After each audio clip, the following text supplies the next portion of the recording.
কল্যাণী বিশ্ববিদ্যালয়ের অন্তর্গত সমস্ত কলেজগুলিতে যে সমস্ত ছাত্রছাত্রী এই বছর ফিফথ সেমিস্টারে জিওগ্রাফি মাইনর নিয়ে পড়াশোনা করছো, তোমাদের জন্য আজকে গুরুত্বপূর্ণ আলোচনাটি। তোমাদের সিলেবাসে রয়েছে তিনটে থিওরি অথবা তিনজনের থিওরি বা তত্ত্ব। তো সেই তিনজন হচ্ছেন, প্রথমে হচ্ছে ভন থুনেন, 2 নম্বর হচ্ছে ওয়েবার এবং 3 নম্বর হচ্ছে লস। তো তোমাদের এই তিনটি থিওরির মধ্যে ওয়েবারের তত্ত্বটা আমি আলোচনা করেছিলাম। আজকের আলোচনাতে আমরা ভন থুনেনের তত্ত্বটা আলোচনা করব। তো আজকে হচ্ছে নোট ভিত্তিক আলোচনা। নোটের মাধ্যমে আমি আলোচনা করে দেব এবং এর সাথে তোমরা বুঝেও যাবে এবং নোটটাও তোমরা পেয়ে যাবে। তো নোটটাকে তোমরা লিখে নিও এবং যারা নতুন দেখছো তারা অবশ্যই চ্যানেলটিকে সাবস্ক্রাইব করে রেখো এরকম গুরুত্বপূর্ণ ভিডিও পরবর্তীতেও পাওয়ার জন্য। তো প্রথমেই আমরা জানি ভন থুনেন কে ছিলেন। ভন থুনেন হলেন একজন জার্মান অর্থনীতিবিদ, যিনি ইকোনমিক অ্যাক্টিভিটি এর অবস্থান নির্ধারণের জন্য একটি থিওরি দিয়েছিলেন, যেটা নাম সাধারণভাবে পরিচিত অ্যাগ্রিকালচার থিওরি বা অ্যাগ্রিকালচার লোকেশন থিওরি বা কৃষি অবস্থান তত্ত্ব। তো এখানে ইকোনমিক্যাল অ্যাক্টিভিটি এর অবস্থান বলতে কি বোঝানো হয়? বিভিন্ন ধরনের ইকোনমিক্যাল অ্যাক্টিভিটি বা অর্থনৈতিক কাজকর্ম রয়েছে। যেমন ধরে নাও কৃষিকাজ। কৃষিকাজ একটা গুরুত্বপূর্ণ অর্থনৈতিক কাজকর্ম। তো এই যে কৃষিকাজ, এই কৃষি জমি কোথায় অবস্থিত হলে সব থেকে কৃষকদের লাভ হবে, সব থেকে কোথায় সুবিধা হবে, এই যে একটা অবস্থান নির্ধারণ করা। আবার ধরে নাও কোনো বড় শিল্প, ধরো লৌহ ইস্পাত শিল্প। তো লৌহ ইস্পাত শিল্প কোথায় গড়ে তুললে সেই শিল্পটা ভালোভাবে গড়ে তোলা যাবে, তারপরে সেটাকে বাজারে নিয়ে গিয়ে বিক্রি করা যাবে, তো এমন একটা অবস্থান দরকার যেটা সেই শিল্পের জন্য খুব ভালো হয়। তো এগুলোই হচ্ছে agriculture economical location, economic activities location বা অর্থনৈতিক কাজকর্মের অবস্থান নির্ধারণ। তো এক্ষেত্রে ভন থুনেন একটি থিওরি দেন। তো প্রথমেই আমরা ভূমিকা দিয়ে শুরু করব নোটসটা, তারপরে আমরা আস্তে আস্তে শেষ পর্যন্ত এগোবো। তো ভূমিকাতে প্রথমেই তোমাদের বলে দিই প্রশ্নগুলো কেমন আসবে সেটা সম্বন্ধে আগে বলে দিই। প্রথম দেখো লেখা আছে ভন থুনেনের কৃষি অবস্থান তত্ত্বটি আলোচনা করো। এটা অথবা এই প্রশ্নটা ঘুরিয়ে আসতে পারে ভন থুনেনের তত্ত্বকে সমালোচনামূলকভাবে আলোচনা করো, অথবা আসতে পারে ভন থুনেনের তত্ত্বটির প্রাথমিক অনুমানগুলি সংক্ষেপে আলোচনা করো। তো এইভাবে তোমাদের প্রশ্ন আসতে পারে। এখান থেকে তেমন তোমাদের 2 মার্কের প্রশ্ন আসে না, বেশিরভাগ ক্ষেত্রেই বড় প্রশ্ন আসে। এবং এই এই একটা নোটের মাধ্যমে তোমরা এই তিনটি বিষয় কি করে লিখবে সেটাও আমি বলে দেব। যে প্রশ্ন যেভাবেই ঘুরিয়ে আসুক, তোমরা একটা নোট মুখস্থ করে গেলেই তোমাদের কোনো লিখতে অসুবিধা হবে না। তো আমরা প্রথমে ভূমিকা দিয়ে শুরু করি। ভূমিকাতে কি লেখা আছে? অর্থনৈতিক কাজকর্মের অবস্থান নির্ধারণের জন্য যেসব থিওরিগুলি রয়েছে তাদের মধ্যে ভন থুনেনের কৃষি অবস্থান তত্ত্ব সব থেকে প্রাচীন ধারণাগুলির মধ্যে অন্যতম।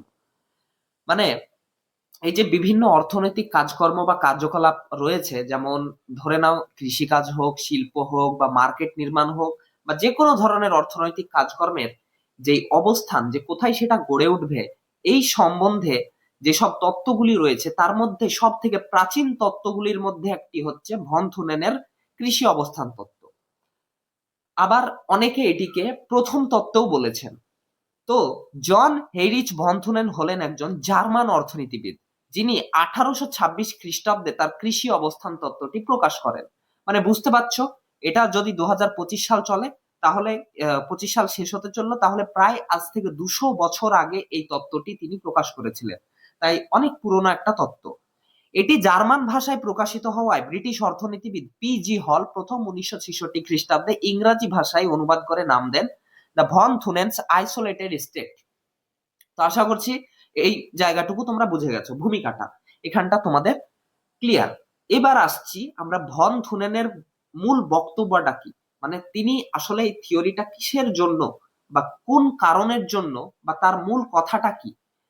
তো ভন থুনেনের ধারণাটি কৃষি জমির ভূমি ব্যবহারের উপর প্রতিষ্ঠিত হওয়ায় তার মূল বক্তব্য হলো বাজারের দূরত্ব ও পরিবহন ব্যয় উৎপাদিত ফসলের ধরন ও ভূমি ব্যবহার নির্ধারণ করে। আমরা প্রথম জায়গাটুকু দেখি যে ভন থুনেনের ধারণাটি কৃষি জমির ভূমি ব্যবহারের উপর প্রতিষ্ঠিত হওয়ায় এই বিষয়টুকু কি বোঝায়?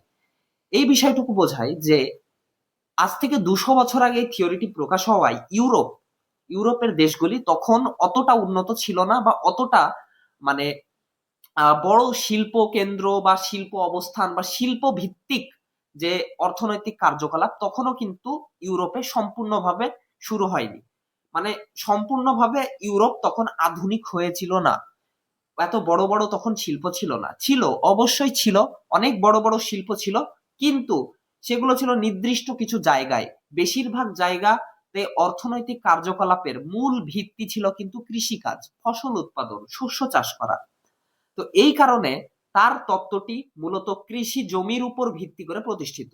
এবার দ্বিতীয় লাইনটি হচ্ছে, তার মূল বক্তব্য হলো বাজারের দূরত্ব, পরিবহন ব্যয়, উৎপাদিত ফসলের ধরন ও ভূমি ব্যবহার নির্ধারণ করে। আমরা যদি বুঝি, একটু বোঝার চেষ্টা করি, যে এই যে কৃষিকাজের ফলে যে ফসলগুলো উৎপাদন হয় সেগুলো তো কোনো একটা জায়গায় বিক্রি করতে হবে, তো বিক্রির জায়গাটা বাজার নামে পরিচিত। এবার এই যে এই যে ফসল উৎপাদনের ভূমি ব্যবহার, মানে কোন জায়গায় কোন ফসল উৎপাদন করলে আমাদের সুবিধা হবে, বাজারে নিয়ে যাওয়া সুবিধা হবে এবং পরিবহন ব্যয় কাজ করবে, মানে কম হবে, সেই হিসাবে কিন্তু ফসলের জমি নির্ধারণ হয়, ভূমির জমি নির্ধারণ হয়, যে কোথায় ধান চাষ করলে সঠিক হবে, কোথায় সবজি চাষ করলে কোথায় সঠিক হবে, কোথায় আলু চাষ করলে সঠিক হবে। তো এটাই হচ্ছে তার মূল বক্তব্য, যে বাজারের দূরত্ব ও পরিবহন ব্যয় উৎপাদিত ফসল বা দ্রব্যের ধরন ও ভূমি ব্যবহার নির্ধারণ করে। এবার আসছি আমরা প্রাথমিক অনুমান। প্রাথমিক অনুমানটা কি জানিস? তোমাদেরকে আমি যদি ওয়েবারের থিওরিটা তোমরা একটু দেখেছো, তাহলে আমি প্রথমেই তখনও বলেছিলাম যে অনুমান হচ্ছে এমন কয়েকটি বিষয়, যে কোনো একটা জিনিসকে তৈরি করার জন্য পূর্ব প্রকল্পিত কিছু অবস্থা দরকার হয়। যেমন ধরো, তুমি যদি একটা কাপড়ের দোকান খুলতে চাও, তাহলে তোমার কয়েকটি জিনিস কিন্তু আগে থেকে থাকতে হবে। প্রথমে অবশ্যই তোমার মূলধন থাকতে হবে, মানে টাকা পয়সা থাকতে হবে। 2 নম্বর হচ্ছে, তুমি যেই দোকানটা খুলবে বা যে ব্যবসা প্রতিষ্ঠানটা খুলবে, সেটার জন্য একটা ভালো জায়গা বা লোকেশন দরকার। 3 নম্বর বিষয় হচ্ছে যে সেই লোকেশন বা সেই জায়গাতে আহ, সেই মানে সেই জায়গাতে একটা তোমাকে দোকান তৈরি করতে হবে বা দোকান ভাড়া নিতে হবে, সেটা একটা। 4 নম্বর বিষয় হচ্ছে যে তুমি যে কাপড়ের দোকানটা খুলবে, তো সেখানে যে বিভিন্ন জায়গা থেকে কাপড়কে কিনে এনে তুমি সেই দোকান থেকে বিক্রি করবে, তো সেই নেটওয়ার্ক তোমাকে ভালো রাখতে হবে, যে কোথায় ভালো কাপড় পাওয়া যায়, কোথায় কম দামে কাপড় পাওয়া যায়, সেই নেটওয়ার্ক তোমাকে জানতে হবে। 5 নম্বর বিষয় হচ্ছে যে তুমি কাপড় কাপড়ের ব্যবসা করতে পারছো কিনা, তুমি মানুষকে বিক্রি করতে পারছো কিনা, তুমি মানুষকে বোঝাতে পারছো কিনা যে এই কাপড়টা ভালো, এটা আপনি নিতে পারেন। এই যে বিষয়গুলো, এই বিষয়গুলো কিন্তু তোমার প্রথমে থাকতে হবে, তারপরেই কিন্তু তুমি কাপড়ের দোকান খুলে সেই ব্যবসাটা চালু করতে পারবে, তাছাড়া কিন্তু তুমি পারবে না। তো এর জন্য যে কোনো মডেল হোক বা যে কোনো তত্ত্ব হোক বা যে কোনো বিষয় হোক বা যাই হোক না কেন, তার পূর্ব প্রকল্পিত কিছু অবস্থা দরকার হয়। এগুলোকেই বলা হয় প্রাথমিক অনুমান। তো এক্ষেত্রেও তিনি কিছু প্রাথমিক অনুমানের কথা বলেছেন। তো প্রথমেই দেখো, প্রথম প্রাথমিক অনুমান হচ্ছে অভিন্ন অবস্থা। অভিন্ন অবস্থা মানে হচ্ছে এমন একটা জায়গা দরকার বা এমন একটা অঞ্চল দরকার যেখানে সমতল ভূপ্রকৃতি থাকবে, মানে সেখানে উঁচু নিচু জায়গা থাকবে না, পাহাড় পর্বত মালভূমি থাকবে না, সেখানটা সমতল প্রকৃতির হবে, যাতে চাষাবাদ ভালো হয় এবং মাটির উর্বরতা সব জায়গায় সমান হবে। তারপর জলবায়ু কিন্তু সব জায়গায় সমান হবে। মানে ধরো মুর্শিদাবাদের মতো একটা জায়গা, তো মুর্শিদাবাদের মতো একটা জায়গার সব জায়গা, মানে বেশিরভাগ জায়গাটুকু যেন সমতল ভূপ্রকৃতির হয়, মানে উঁচু নিচু না হয়। তারপরে কি থাকতে হবে, সেখানকার এই মুর্শিদাবাদের মৃত্তিকাকে উর্বর হতে হবে, যাতে সার টার বীজ ইত্যাদি জিনিস কম প্রয়োজন হয়। তারপর জলবায়ু সেই অঞ্চলের একই প্রকৃতির হতে হবে, মানে এটা হচ্ছে না যে কোনো একটা জায়গায় বৃষ্টিপাত হচ্ছে, কোনো একটা জায়গায় বরফ পড়ছে, কোনো একটা জায়গায় মরুভূমি সৃষ্টি হয়েছে, কোনো একটা জায়গায় জোরে বাতাস চলছে, কোনো একটা জায়গায় তুষার পড়ছে। এই রকম হবে না, সেই অঞ্চলটাতে যেন একই ধরনের জলবায়ু থাকে, এই বিষয়টা থাকতে হবে। তো আবার 2 নম্বর আহ অনুমান হচ্ছে আইসোলেটেড স্টেট। এখানে তিনি আইসোলেটেড স্টেট বলতে এমন একটা কেন্দ্রকে বুঝিয়েছেন যেখানে শহর বা বাজার গড়ে উঠবে, যেখানে এই সমস্ত জায়গা থেকে, মানে এই অঞ্চলে, এই ধরো মুর্শিদাবাদকেই ধরো, তো মুর্শিদাবাদের একটা আইসোলেটেড স্টেট হিসাবে ধরে ধরে নেওয়া হলো বহরমপুরকে। এবার কি কাজ? এই যে বহরমপুরের চারিপাশে মুর্শিদাবাদের অন্যান্য অঞ্চল যত যা রয়েছে, সব জায়গায় যত পণ্য উৎপাদন হয়, সেটা যেই পণ্যই হোক, কৃষিকাজের পণ্য হোক আর লোহার পণ্য হোক আর যাই হোক, সবকিছু কিন্তু সেই বহরমপুরেই বিক্রি হবে এবং বিক্রি করবে তারা, এবং মানুষ সেখান থেকে ক্রয় করবে সেই জিনিসগুলো। তো এখানেও তিনি বলেছেন যে অঞ্চলের কেন্দ্রে একটি মাত্র শহর বা বাজার থাকবে এবং সেখানে সমস্ত পণ্য ক্রয় বিক্রয় হবে। বাজারে উৎপাদিত পণ্য দ্রব্যের চাহিদা থাকতে হবে, মানে সেই অঞ্চলে যেসব পণ্য দ্রব্য উৎপাদিত হবে যেন সেখানে সেই বাজারে চাহিদা থাকে, যে মানুষের চাহিদা থাকে, যে যেমন ধান যদি উৎপাদন করে তাহলে মানুষের যেন চাহিদা থাকে যে আমি ধান কিনে আনবো, যে বাড়িতে আমি আহ, চাল ভাত খাবো। তো সেটার জন্য একটা চাহিদা থাকে। তো এটা তিনি বলেছেন। 3 নম্বর অনুমান কি? পরিবহন ব্যবস্থা। পরিবহন ব্যবস্থার ক্ষেত্রে তিনি বলেছেন যে পরিবহন ব্যবস্থায় বৈচিত্র্য থাকবে না, মানে একই ধরনের পরিবহন ব্যবস্থা থাকবে। বর্তমানে কি হয়েছে? বর্তমানে আকাশপথে পরিবহন ব্যবস্থা হয়, হেলিকপ্টারের মাধ্যমে, প্লেনের মাধ্যমে হয়, এরোপ্লেনের মাধ্যমে হয়। আবার স্থলপথে কিসে হয়? ট্রাকে হয়, রেল প্ল্যাটফর্মে হয়, বাসে হয়, মিনি ভ্যান, বিভিন্ন কিছুতে হয়। আবার সমুদ্র বা মহাসাগরে কি হয়? যে বিভিন্ন শিপ গুলো রয়েছে সেগুলোতেও পরিবহন করা হয়। পরিবহন মানে হচ্ছে এক জায়গা থেকে অন্য জায়গায় নিয়ে যাওয়া। তো সেটা হয়। কিন্তু তিনি বলেছেন যে অঞ্চলটিতে পরিবহন ব্যবস্থার বৈচিত্র্য থাকবে না, মানে একই ধরনের পরিবহন ব্যবস্থা থাকবে। যেমন ঘোড়ার গাড়ি হলে ঘোড়ার গাড়ি, গরুর গাড়ি হলে গরুর গাড়ি, এই ধরনের পরিবহন ব্যবস্থা থাকবে, বৈচিত্র্য থাকবে না। আর তিনি বলেছেন কি? যে অঞ্চলটিতে পরিবহন ব্যয় দূরত্বের সাথে আনুপাতিক হারে বৃদ্ধি পাবে। মানে এটা নয় যে আহ কোন জায়গা থেকে এক জায়গায় থেকে অন্য একটা জায়গায় কোন একটা পণ্যকে নিয়ে যেতে দেখা যাচ্ছে দুই ধরনের পণ্য হলো, যে একটা জায়গায় আলু এবং একটা জায়গায় ধান। তো এক জায়গা থেকে শুরু করছে, কিন্তু অন্য একটা জায়গায় নিয়ে যেতে আলুর দেখা যাচ্ছে 10 টাকা খরচ হচ্ছে, ধানের সেখানে 20 টাকা খরচ হচ্ছে, এমন হবে না। তিনি বলেছেন যে দূরত্ব যত হবে সেই অনুপাতে কিন্তু পরিবহন ব্যয় বৃদ্ধি পাবে। মানে ধরো 1 কিলোমিটার নিয়ে যেতে যদি 10 টাকা খরচ হয়, তাহলে সমস্ত কিছুর ক্ষেত্রে 10 টাকাই খরচ হবে। 10 কিলোমিটার নিয়ে যেতে 100 টাকা খরচ হবে, ঠিক এইভাবে। 4 নম্বর হচ্ছে প্রযুক্তি। প্রযুক্তির ক্ষেত্রে তিনি কি বলেছেন? অঞ্চলটিতে সকল কৃষক একই প্রযুক্তি ব্যবহার করবে।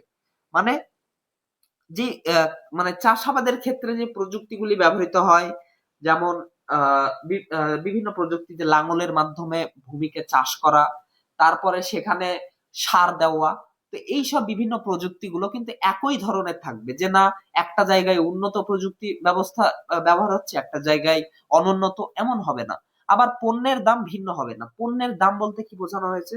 যে ধরো দুজন কৃষক দুজন কৃষক বাজারে ধান বিক্রি করতে গেল।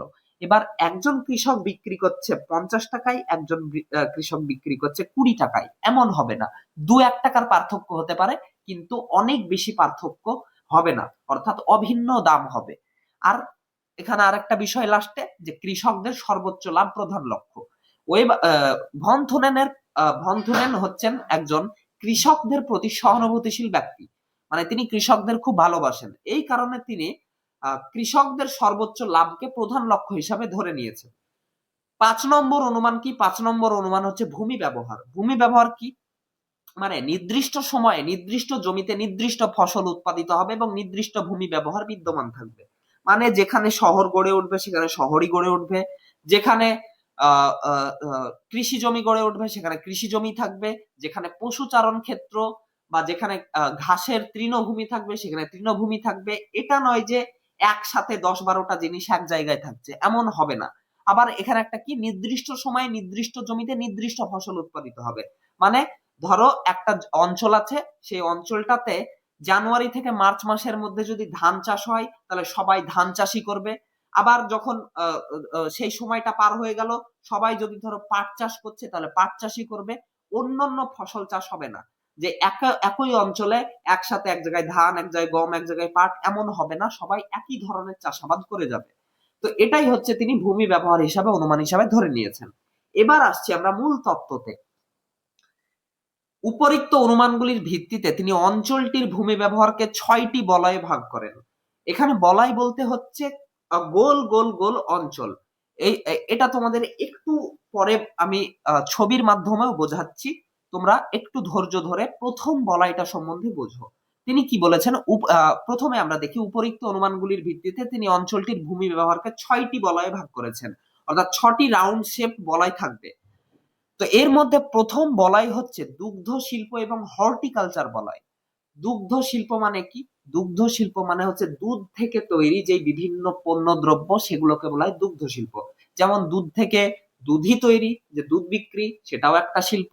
তারপরে কি? তারপরে দুধ থেকে ঘি তৈরি, তারপরে পনির তৈরি, বিভিন্ন যেই দুধ থেকে যে সামগ্রী তৈরি হয় সেগুলো।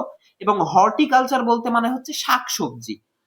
তো তিনি বলেছেন যে বাজারের সব থেকে কাছে থাকবে দুগ্ধ শিল্প এবং হর্টিকালচার বলয়। মানে বাজারের সব থেকে কাছের বলয়টা হচ্ছে দুগ্ধ শিল্প এবং হর্টিকালচার বলয়। কারণ কি? কারণ হচ্ছে এই সমস্ত দ্রব্য বা পণ্যগুলি হচ্ছে দ্রুত পচে যায়। মানে দুধ, মাংস, শাকসবজি, এই সব বিষয়গুলো কি হয়, একদিনে দুদিনের মধ্যে পচে যায়। তখনকার যুগ, আমরা কখনকার আলোচনা করছি, 1826 খ্রিস্টাব্দের আলোচনা করছি। তো আজকে থেকে 200 বছর আগে কিন্তু ফ্রিজ ছিল না, যে ফ্রিজে ঠান্ডাতে রেখে দিল, যে 2 দিন 5 দিন 10 দিন করে থাকলো, এমন হতো না। তখনকার যুগে যখনই উৎপাদন হতো তখনই সেটাকে বিক্রি করতে হতো। তাই এই সব পচনশীল দ্রব্য পণ্যগুলিকে যাতে খুব তাড়াতাড়ি বাজারে নিয়ে যাওয়া যায়, তাই এই এই যে দুগ্ধ শিল্প এবং হর্টিকালচার বলয়টাকে প্রথম বলয়ে রাখা হয়েছে। এবার আমরা ছবির মাধ্যমে দেখব যে এই বলয়টা কোথায় অবস্থিত এবং তোমাদের ছবির প্রাথমিক ধারণাটা দেব। এই যে ছবিটা দেখতে পাচ্ছ, হাতে আঁকা ছবি। এই হাতে আঁকা ছবিতে এই যে লাল জায়গাটা দেখতে পাচ্ছ, এটাই হচ্ছে বাজার বা মার্কেট। তোমাদের প্রথমেই বলেছি যে কেন্দ্রে থাকবে বাজার বা মার্কেট, যেখানে এই সমস্ত অঞ্চল থেকে কিন্তু এখানেই পণ্যদ্রব্য ক্রয় বিক্রয় করতে আনা হবে। এবার এই যে লাল বলয়ের পাশে দেখছো সাদা জায়গাটা, সেটা হচ্ছে দুগ্ধ এবং হর্টিকালচার বলয়। মানে এটা ঠিক বাজারের পাশে অবস্থিত। এই বলয়টা বাজারকে কেন্দ্র করে প্রথম বলয় হিসাবে অবস্থিত, যাতে খুব সহজেই দুধ, মাংস, শাকসবজি গুলোকে শহরে নিয়ে যাওয়া যায়, কারণ এগুলো তাড়াতাড়ি পচে যায়, তাই তাড়াতাড়ি নিয়ে যেতে হবে, তাই এটা সবথেকে কাছে অবস্থিত। এবার আসছে আমরা বলয় 2-তে। বলয় 2 হচ্ছে বনাঞ্চল। আগেকার যুগে কি হতো? আগেকার যুগে তো তেমন সিমেন্ট, বালি, পাথর, ইট, তারপর কয়লা, এইসব জিনিস ছিল না। তো তখনকার যুগের মানুষ বাড়ি তৈরি করার জন্য কিসের ব্যবহার করতো? বেশিরভাগ ক্ষেত্রে কাঠের ব্যবহার করত। কারণ ইউরোপের দেশগুলিতে কাঠের ব্যবহারের প্রাধান্য থাকার কারণ কি? কাঠের আসলে যদি আহ কাঠের বাড়ি তৈরি করা হয়, সেক্ষেত্রে ইউরোপের দেশগুলি হচ্ছে শীতল দেশ, মানে ঠান্ডা অঞ্চলের দেশ। তাই কাঠের ঘর বাড়ি তৈরি করলে সেটা সেখানে হিট ম্যানেজমেন্টটা খুব ভালো হয়, মানে ঘর ভিতর থেকে গরম রাখতে কাজে লাগে। কিন্তু এই ইট বালি পাথরের বাড়িতে সেটা খুব একটা ভালো করে কাজে লাগে না। তাই সেক্ষেত্রে কাঠের বাড়ি তৈরি করা হতো। তাই সেটা একটা কারণ যে কাঠ প্রয়োজন। 2 নম্বর হচ্ছে আসবাবপত্র নির্মাণ। আসবাবপত্র হিসাবে বিভিন্ন আসবাবপত্র, যে বাড়ির বিভিন্ন জিনিসপত্র নির্মাণ, ঘোড়ার গাড়ি নির্মাণ, আবার এইসব বিভিন্ন জিনিসপত্র নির্মাণ। আবার হচ্ছে আবার জ্বালানির জন্য প্রচুর পরিমাণ কাঠ প্রয়োজন হতো। জ্বালানি হিসাবে তখন তো আর অত কয়লা, পেট্রোল, ইলেকট্রিসিটি এইসব কিছু ছিল না। তখন ছিল কাঠই ছিল জ্বালানির জন্য সব থেকে বেস্ট জিনিস বা একমাত্র জিনিস। তো এই যে বলয় 2, এই বলয় 2-এ বনাঞ্চল গড়ে উঠেছিল। বনাঞ্চল মানে হচ্ছে যেখানে কাঠ পাওয়া যায়, বন, অরণ্য, সেটা ছিল 2 নম্বর বলয়ে। কারণ শহরেই বেশিরভাগ মানুষ বসবাস করত, তাই শহরে প্রচুর পরিমাণে কাঠ দরকার হতো। তাই কাঠকে যদি অনেক দূর থেকে বয়ে আনা হয় তাহলে পরিবহন ব্যয় বেশি লাগতো। তাই এই যে বনাঞ্চল অঞ্চলটাকে, সেটাকে 2 নম্বর বলয়ে রাখা হয়েছে। এই যে দেখছো এই সাদা, মানে সাদাটা হচ্ছে দুধ এবং হর্টিকালচার বলয়, তার পাশেই যে গাঢ় সবুজ রঙের বলয়টা দেখছো, সেটা হচ্ছে বনাঞ্চল, অর্থাৎ 2 নম্বর বলয় হচ্ছে বনাঞ্চল। প্রথমে মনে রাখতে হবে তোমাদের একটাই কথা, যে এই লাল রঙের যেই বলয়টা দেখছো বা যেই জায়গাটা দেখছো, সেটা কিন্তু কোনো ধরনের বলয় নয়, সেটা হচ্ছে বাজার। বাজার কিন্তু বলয়ের মধ্যে পড়ে না। এই বাজারকে কেন্দ্র করে যে চারপাশে যেই অঞ্চলগুলো গড়ে উঠেছে, যে বলয়গুলো গড়ে উঠেছে, সেগুলোই বলয়। এই বাজারটা কিন্তু বলয় না। তার জন্য দেখো বাজারের নিচে লেখা আছে সাদাতে সাদা বলয়টা সেটা হচ্ছে দুগ্ধ এবং হর্টিকালচার বলয়, 2 নম্বরে গাঢ় সবুজ সেটা হচ্ছে বনাঞ্চল বলয়। এবার আসছি আমরা 3 নম্বরে। 3 নম্বর বলয় হচ্ছে শস্য ক্ষেত্র। শস্য ক্ষেত্র মানে হচ্ছে চাষাবাদ করার জায়গা। এবার এটা হচ্ছে বলয় 3, বলয় 4, বলয় 5 তিনটেই কিন্তু চাষাবাদ হয়, কিন্তু এর মধ্যে কিছু পার্থক্য আছে। এই তিনটে তোমাদের আমি বুঝিয়ে দেবো, তাহলে তোমরা বুঝতে পারবে যে কি কি পার্থক্য আছে। প্রথম বলয় যে এই 3 নম্বর বলয়ে গড়ে উঠেছে শস্য ক্ষেত্র। এটা হচ্ছে প্রধান কৃষি ক্ষেত্র, মানে এখানে সব জায়গায় সব থেকে প্রধান যেই শস্যগুলো হয়, যেমন ধান, গম, ভুট্টা, যেগুলো মানুষের নিত্য প্রয়োজন খাবারের জন্য, 3 বেলা খাওয়ার জন্য যে জিনিসগুলো প্রয়োজন, যেই শস্যগুলো প্রয়োজন, সেগুলো চাষ হয় এখানে। অর্থাৎ প্রধান যেই ফসলগুলো সেখানে এখানে চাষ হয়। এবার এই বলয়টার একটা বৈশিষ্ট্য হচ্ছে, এই যে শস্য ক্ষেত্র বলয়টা, এখানকার একটা প্রধান বৈশিষ্ট্য হচ্ছে এখানে কোনো পতিত জমি নেই। এবার পতিত জমিটা কি জিনিস? পতিত জমি মানে হচ্ছে যেই জমিটা কাজে লাগবে না সেই জমি। মানে ধরো পুকুরে কি চাষাবাদ করা যাবে? পুকুরে চাষাবাদ করা যাবে না। পুকুরে কি বাড়ি করা যাবে? বাড়ি করা যাবে না। অর্থাৎ এই যে পুকুর, নদী বা কোনো অকাজ জমি, বা দেখা যাচ্ছে যে কোনো জায়গায় জল জমে আছে বা জলক্ষেত্র, এই রকম কিছু জমি যেটা কোনো কাজে লাগে না, সেই জমিটাকে বলা হয় পতিত জমি। তো 3 নম্বর বলয় যেটা হচ্ছে, এখানে কোনো ধরনের পতিত জমি নেই। এখানে 100% জমি কিসে ব্যবহৃত হয়? এখানে 100% জমি বা ভূমি ব্যবহার হয় শস্য চাষের জন্য, প্রধান শস্য চাষের জন্য।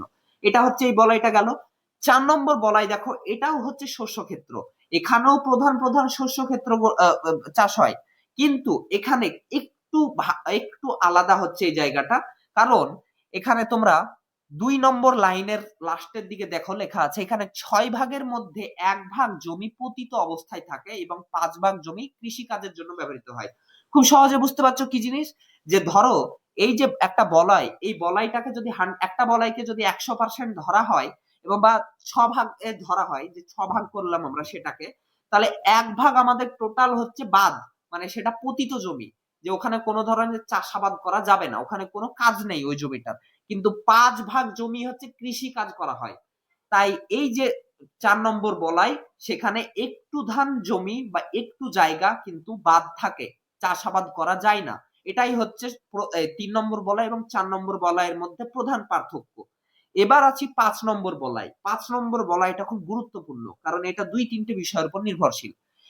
এখানে কি লেখা আছে? প্রথমে হচ্ছে মূল ফসল উৎপাদন জমির এটি শেষ অংশ, মানে এই অংশটুকু পর্যন্ত চাষাবাদ হয়, এরপর আর কিন্তু চাষাবাদ হয় না। তো এখানে সাধারণত শস্য ক্ষেত্রের পরিবর্তে আলু, পেঁয়াজ ইত্যাদি চাষাবাদ হয়ে থাকে। মানে এখানে ধান, গম, বার্লি, ভুট্টা এইসব জিনিস চাষ হয় না। এখানে সাধারণত যে অন্যান্য বিষয়গুলো থাকে, যেমন আলু, পেঁয়াজ, মূলো বা যেই জিনিসগুলো, সেগুলো এখানে চাষ হয়ে থাকে। আবার এখানে এই জমিটিকে ত্রিজমি ব্যবস্থা বলা হয়। এই প্রশ্নটা কিন্তু তোমাদের 2 মার্কের জন্য আসে, যে ত্রিজমি ব্যবস্থা কি জিনিস। এখানে আমাদের বুঝতে হবে যে ধরো একটা বলয়কে যদি আমরা 3 ভাগে ভাগ করি, তাহলে 1 ভাগ হচ্ছে এই ত্রিজমি ব্যবস্থায়, 1 ভাগ হচ্ছে চাষাবাদ করার জন্য, যে সেখানে আলু, পটল যা খুশি হোক, 1 ভাগ কিন্তু চাষ বা আবাদের জন্য ব্যবহৃত হবে। আর 1 ভাগ কি? আর 1 ভাগ হবে পশু চারণ ক্ষেত্র, মানে ঘাসের জমি থাকবে যেখানে পশুদেরকে চড়ানো হবে, এবং আর 1 ভাগ থাকবে পতিত জমি। তাহলে 3 ভাগের মধ্যে 1 ভাগ হচ্ছে শস্য ক্ষেত্রের জন্য ব্যবহৃত হয়, 1 ভাগ পশুপালনের ক্ষেত্রে ব্যবহৃত হয় এবং 1 ভাগ পতিত জমি হিসাবে পড়ে থাকে। এটাকেই বলা হয় ত্রিজমি ব্যবস্থা। অর্থাৎ 5 নম্বর বলয়টা হচ্ছে ত্রিজমি ব্যবস্থা যুক্ত বলয়, যেখানে এখানে 1 ভাগ হচ্ছে চাষাবাদের জন্য ব্যবহৃত হয়, 1 ভাগ পশু চারণের ক্ষেত্রে ব্যবহৃত হয় এবং 1 ভাগ পড়ে থাকে পতিত জমি, কোনো কাজ নেই। এবার আসছি আমরা লাস্ট বলয় হচ্ছে 6 নম্বর বলয়। 6 নম্বর বলয়টা কি? 6 নম্বর বলয়টা হচ্ছে পশুপালন ক্ষেত্র। মানে এটা হচ্ছে সব থেকে লাস্ট বলয়, যার মানে কোন অঞ্চলে লাস্ট বলয় যেখানে শুধুমাত্র তৃণভূমি গড়ে উঠেছে। এবার তোমাদের একটা ফ্যাক্ট বলি, ইউরোপের দেশগুলিতে সাধারণত ঠান্ডা যুক্ত অঞ্চল, তাই এখানে যেই ভারত, আফ্রিকা, এশিয়ার মতন বড় বড় ঘন জঙ্গল কিন্তু সৃষ্টি হয়নি। সেখানে কি হয়েছে? সেখানে দেখা যাচ্ছে যে হাজার হাজার কিলোমিটার পর্যন্ত শুধুমাত্র তৃণভূমি রয়েছে। এইরকমও জায়গা রয়েছে যে তৃণভূমি চলে যাচ্ছে কিলোমিটারের পর কিলোমিটার তৃণভূমি। তৃণভূমি মানে হচ্ছে ঘাসের জমি, যে ছোট ছোট ঘাস প্রাকৃতিক ভাবে হয়ে আছে, সেই ঘাসের জমি পড়ে আছে। তো এই যে অঞ্চলটার, এই অঞ্চলটা শেষ ভাগ হচ্ছে তৃণভূমি, যেখানে সাধারণত কি হয়, এই যে অঞ্চলটুকুতে বসবাসকারী মানুষরা তাদের গবাদি পশু হিসাবে ভেড়া, সেটা গরু হোক বা ছাগল হোক বা ঘোড়া হোক বা মোষ হোক, এইসব গবাদি পশুগুলোকে তারা সেখানে চড়ায় বা চারণ করায়, সেখানে সেখানে খামার তৈরি করে, সেখানে তাদেরকে পোষে। এই এই জায়গাটা হচ্ছে পশুপালন ক্ষেত্র বা পশুচারণ ক্ষেত্র। তো লাস্ট বলাইটা হচ্ছে পশুপালন ক্ষেত্র বা পশুচারণ ক্ষেত্র। তো আশা করছি এটা বুঝতে পারছো। এবার আসছি আমরা, এই ছবিটার মাধ্যমে বুঝে নাও এই বিষয়টা। তো প্রথম যেটা হচ্ছে সেটা হচ্ছে আইসোলেটেড স্টেট, বা এটা কোনো বলয় নয়, এটা হচ্ছে মার্কেট, যেখানে এই সব বলয় থেকে এখানে এসে সব জিনিস ক্রয় বিক্রয় হয়। 2 নম্বর বলয় কি, 2 নম্বর বলয়ে দুগ্ধ এবং হর্টিকালচার গড়ে উঠেছে। 1 নম্বর বলয়ে দুগ্ধ এবং হর্টিকালচার গড়ে উঠেছে, সাদা রঙের যেটা বলয়টা দেখতে পাচ্ছ। 2 নম্বর বলয়ে বনাঞ্চল গড়ে উঠেছে, এই বনাঞ্চল থেকেই এই লাল শহরের মধ্যে কি যে বলছে কাঠ কেটে সেটাকে ওখানে বিক্রি করা হয়। 3 নম্বর বলয়টা হচ্ছে কৃষিক্ষেত্র, প্রথম কৃষিক্ষেত্র সেটা। 4 নম্বরটাও কৃষিক্ষেত্র, এবং 5 নম্বরটা হচ্ছে কৃষিক্ষেত্র কিন্তু ত্রিজমি ব্যবস্থা, মানে এখানে এক ভাগ, এই যে নীল ঘরটা যেটা দেখতে পাচ্ছ, নীল রঙের বলয়টা, সেখানে এক ভাগ কৃষিক্ষেত্রের জন্য প্রযোজ্য, এক ভাগ হচ্ছে পশুচারণ ক্ষেত্র, এবং এক ভাগ হচ্ছে পড়ে থাকে পতিত জমি হিসাবে। আর লাস্ট যেটা 6 নম্বর বলয় দেখতে পাচ্ছ সবুজ হয়ে, সেটা হচ্ছে পশুচারণ ক্ষেত্র, হালকা সবুজ যেটা, সেটা হচ্ছে পশুচারণ ক্ষেত্র। তো এইভাবেই তোমরা ছবিটা দিবে, কিন্তু ছবির ক্ষেত্রে বলে দিই, এই যে রং দিয়ে আমি করেছি, এইভাবে তোমাদের রং দেওয়ার প্রয়োজন নেই। যদিও রং দিতে চাও তাহলে ফোটা ফোটা করে দিও, কারণ তোমরা এইভাবে যদি রং ডলতে বসো তাহলে কিন্তু তোমাদের পরীক্ষাতে লেখার তোমরা উত্তরের সময় পাবে না। তাই পরীক্ষাতে যেহেতু সময় কম থাকে, তাই এত এই করে কি যে বলছে ডলে ডলে রং করে তোমাদের আঁকার দরকার নেই। তোমরা কি করতে পারো, হয় পেন দিয়ে আলাদা আলাদা বিভিন্ন চিহ্ন দিয়ে দিয়ে সবগুলো আলাদা করে দিতে পারো, যে কোনো জায়গায় ফোটা ফোটা দিলে, কোনো জায়গায় ডট ডট দিলে, সরি দুটোই একই, কোনো জায়গায় ডট ডট বা ফোটা ফোটা, কোনো জায়গায় ত্রিকোণাকৃতি, কোনো জায়গায় চারকোনা কিছু কিছু ছোট ছোট দাগ। এইভাবে তোমরা 6টা বলয়কে আলাদা করতে পারো, এবং মাঝেরটা তোমরা ভরাট করে দিবে পেন বা রুল দিয়ে, তাহলে হয়ে গেল। এবং এইভাবে তোমরা এই বিষয়গুলো লিখে দিবে, তাহলে তোমাদের থিওরি কমপ্লিট। এবার আসছি আমরা থিওরির সমালোচনা সম্পর্কে। তোমাদের 3 ভাবে প্রশ্ন আসে, 3 ভাবে প্রশ্নেরই উত্তর এই নোটের মধ্যে পেয়ে যাবে। তো এই নোটটাকে তোমরা অবশ্যই লিখে নিবে। তো প্রথমে হচ্ছে সমালোচনা। সমালোচনা কি? সমালোচনা মানে হচ্ছে যে তার থিওরির মধ্যে বা তার ধারণার মধ্যে যে ত্রুটি বিচ্যুতিগুলো রয়েছে, মানে যে তার ভুল ভ্রান্তি ধারণা যেগুলো রয়েছে, সেগুলো সম্বন্ধে আমরা সমালোচনা করব। তো প্রথম হচ্ছে কি, তার ধারণার প্রথম ত্রুটি হলো অভিন্ন অবস্থা। তিনি কি প্রথমে বলেছি যে তিনি বলেছেন যে অঞ্চলটি সমভূমি হবে, জলবায়ু একা হবে, মাটি একই হবে, কিন্তু বাস্তব পৃথিবীতে কিন্তু এইরকম দেখা যায় না যে একই ধরনের সমভূমি হবে। কারণ গোটা পৃথিবীর হিসাব করে ধরতে গেলে বিভিন্ন জায়গায় মালভূমি রয়েছে, বিভিন্ন জায়গায় সমভূমি রয়েছে, বিভিন্ন জায়গায় পাহাড় পর্বত রয়েছে, কোন জায়গায় কোন একটা যদি জেলাকেও ধরি, যে ছোট্ট একটা জেলা, সেখানেও দেখা যাচ্ছে যে সেখানে কোন এক জায়গায় উর্বর মাটি রয়েছে, কোন এক জায়গায় অনুর্বর মাটি রয়েছে। তাই পৃথিবীতে এই ধরনের জায়গা খুবই কম যেখানে এই রকম অভিন্ন অবস্থা থাকবে। তাই তার প্রথম এটা হচ্ছে একটা ত্রুটি।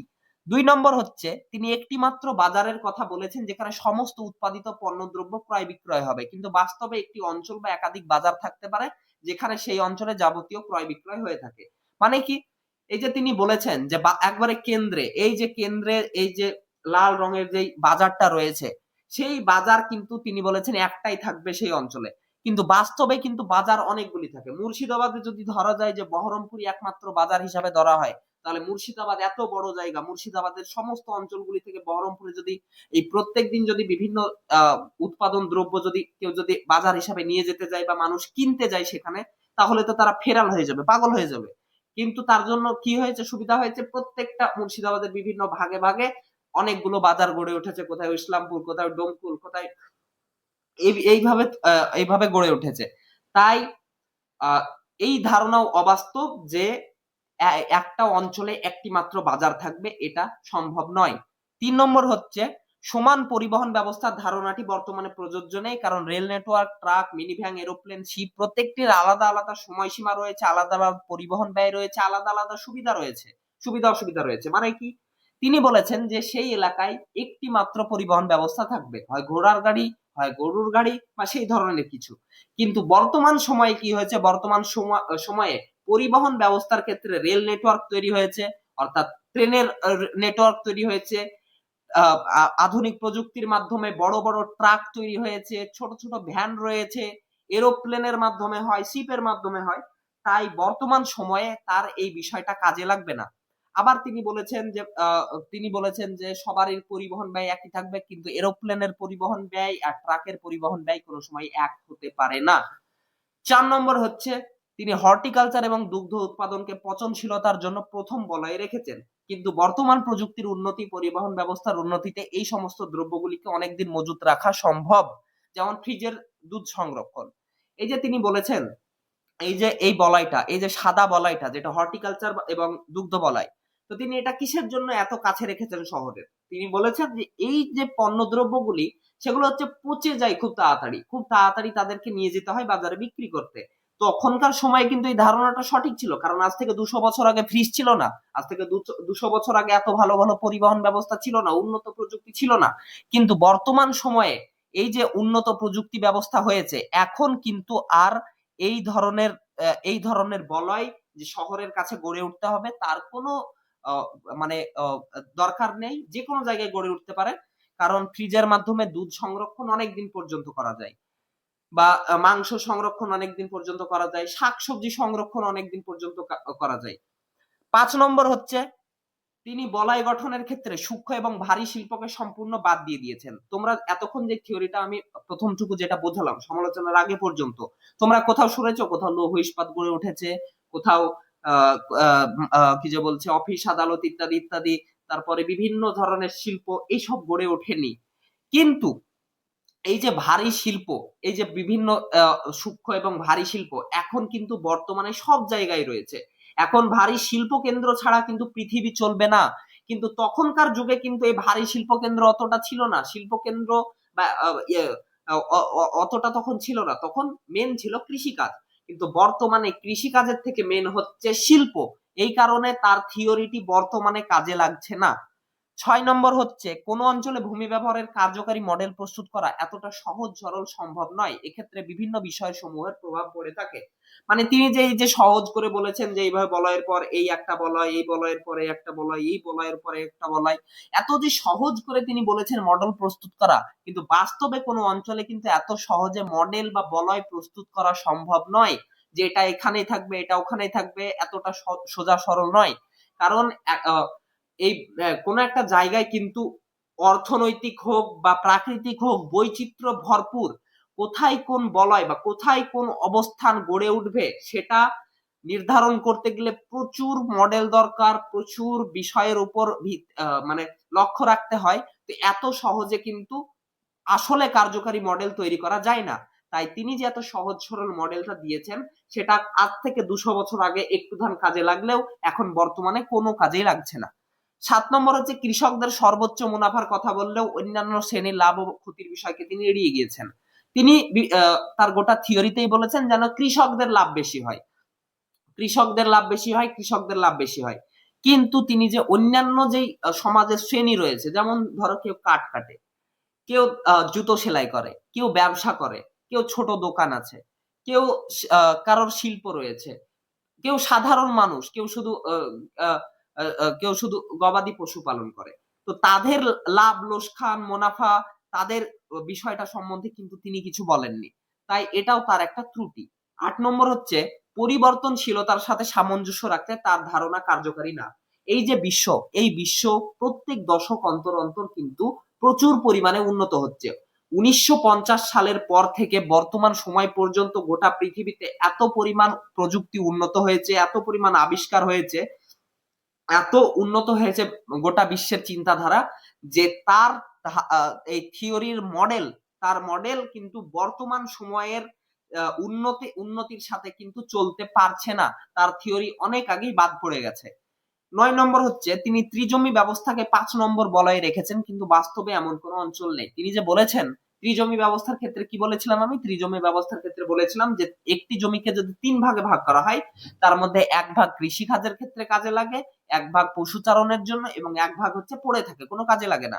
তো এই যে ত্রিজমি ব্যবস্থা, এই ত্রিজমি ব্যবস্থা কিন্তু বাস্তবে না থাকতেও পারে, কারণ একটা বড় অঞ্চলের মধ্যে কোথায় এই যে 3 ভাগেই ভাগ হবে, যে কোনো একটা জায়গায় কৃষি কাজে ভাগ হবে, কোন একটা জায়গায় পড়ে থাকবে, কোন একটা পশুচারণ ক্ষেত্রে হবে, এই রকম ভাবে কিন্তু হয় না। মুর্শিদাবাদের মতো একটা জায়গাকেই ধরে নাও, এইভাবে কি ভাগ করা সম্ভব যে একটা বলাই আমরা মাঝখান থেকে ধরে কম্পাসের মাধ্যমে কেটে দিলাম, দিয়ে বললাম যে এখানটাতে এই 3 ভাগে থাকলো, একটা জায়গা পড়ে থাকলো, একটা জায়গা কৃষি কাজের জন্য ব্যবহৃত হবে, এবং একটা জায়গা আহ আহ পশুচারণের জন্য ব্যবহৃত হবে। এরকম হতে পারে না, কারণ একটা বলয়ের মধ্যে কিন্তু অনেকগুলো ভূমি ব্যবহার গড়ে উঠতে পারে। কোথাও শহর গড়ে উঠতে পারে, কোথাও গ্রাম গড়ে উঠতে পারে, কোথাও কৃষিক্ষেত্র গড়ে উঠতে পারে, কোথাও নদী নালা গড়ে উঠতে পারে। এই যে ত্রিজমি ব্যবস্থার ধারণা, এটাও হচ্ছে সম্পূর্ণ অবাস্তব ধারণা।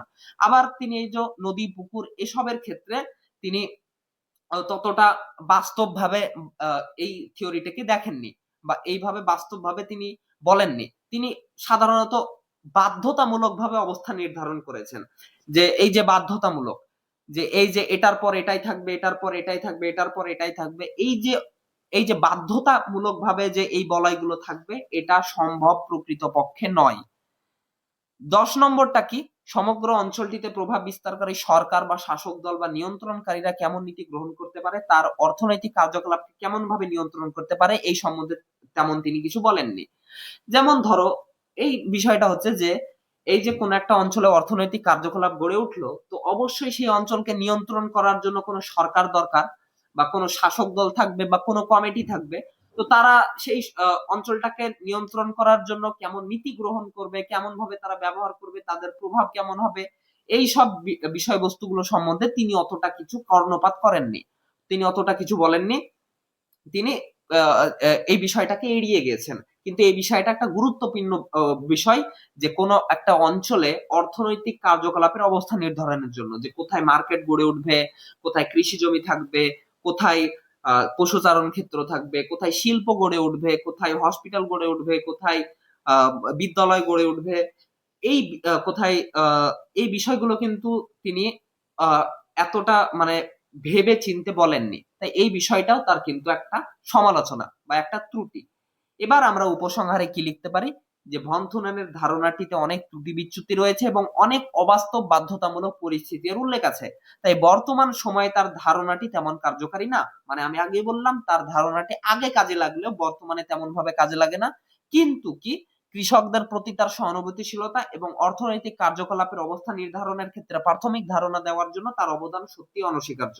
মানে এই যে তিনি যে ধারণা দিতে শুরু করেছেন, এই যে তার ধারণা থেকে কিন্তু পরবর্তীতে আরো বিভিন্ন তত্ত্বগুলি গড়ে উঠেছে, ওয়েবারের তত্ত্ব হোক বা লসের তত্ত্ব হোক বা আরো যে আধুনিক মডেল রয়েছে, সবগুলোর ক্ষেত্রে কিন্তু তিনিই প্রথম ধারণা শুরু করেছিলেন।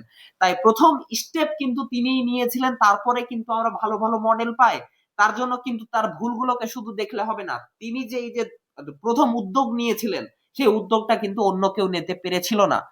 তিনি যে উদ্যোগ নিয়ে শুরু করলেন, তার জন্য তার এই তার যে অবদান, সেটাকে অনস্বীকার্য করা একবারেই সম্ভব নয়। তো আশা করছি তোমরা বুঝতে পারলে। এবার থিওরিটা বুঝতে পারলে, সম্পূর্ণ থিওরির সমালোচনা বুঝতে পারলে। এবার উত্তর লেখার ক্ষেত্রে বলি, যদি ভন থুনেনের কৃষি অবস্থান তত্ত্বটি আলোচনা করো দেয়, এই ভাষায় দেয় যে গোটা আলোচনা করো বলো, তাহলে তোমাদের সম্পূর্ণ এই পর্যন্ত, এই ছবি পর্যন্ত লেখার পর 3টি বা 4টি সমালোচনা তোমরা লাস্টে দিয়ে দিবে। মানে সব 10টা সমালোচনা তোমার দেওয়ার দরকার নেই, 3-4টি সমালোচনা তোমরা দিয়ে দিবে। যদি আসে ভন থুনেনের তত্ত্বকে সমালোচনামূলক ভাবে আলোচনা করো, তাহলে তোমরা কি করবে, তাহলে করবে যে ভূমিকা দিবে, তারপরে মূল বক্তব্যটা দিয়ে দিবে, তারপরে তোমরা একবারে প্রথম থেকে সমালোচনা শুরু করে 10টা সমালোচনা লিখে উপসংহার দিয়ে ছেড়ে দিবে। এই ছবিটাও পারলে দিয়ে দিবে। এবার যদি আসে ভন থুনেনের তথ্যটি প্রাথমিক অনুমানগুলি সংক্ষেপে আলোচনা করো, এটা 5 নম্বরের জন্য বেশিরভাগ ক্ষেত্রে আসে। এক্ষেত্রে কি করবে, ভূমিকাটা দিবে, তারপরে এই 5টি অনুমান এইভাবে পরপর লিখে দিয়ে আসবে, তাহলেই তোমাদের সম্পূর্ণ আলোচনা হয়ে গেল। তো আশা করছি তোমরা থিওরিটি বুঝতে পারলে। তোমাদের যদি কোনো অসুবিধা হয় তাহলে তোমরা আমাকে কমেন্ট বক্সে জানাতে পারো, এবং যারা সাবস্ক্রাইব করোনি তারা অবশ্যই সাবস্ক্রাইব করে রাখো, এবং পরবর্তীতে আহ, আরো বিভিন্ন প্রশ্ন উত্তর সম্বন্ধে আলোচনা করা হবে, এবং তোমাদের দুদিনের মধ্যেই তোমাদের সাজেশন গুলো আপলোড করে দেওয়া হবে।